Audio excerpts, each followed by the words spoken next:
જોઈ રહ્યા છો ફાસ્ટ ટ્રેક ન્યૂઝ। સ્વાગત છે આપનું દરરોજ સમાચાર તેમજ જાણવા જેવું તમને હંમેશા મળતું રહે એ માટે અમારી YouTube ચેનલ સબસ્ક્રાઇબ કરી બાજુમાં ઘંટડી બટન જરૂર દબાવો।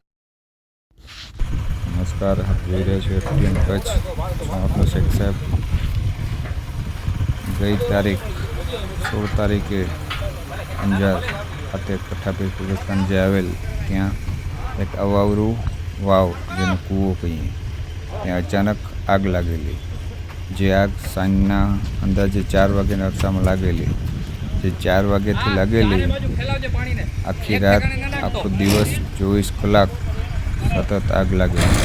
2 દિવસ સુધી નગરપાલિકાની ટીમ, પાણીના ટેન્કરો અને ફાયર બ્રિગેડ ટીમ અને સ્થાનિક મુસ્લિમ આગેવાનને તરીકે સતત કબ્રસ્તાનમાં કામગીરી કરતા હોય છે, નજર રાખતો હોય છે। લોકોને ધ્યાને આવતા એ લોકોએ પણ ટીમને બોલાવેલી।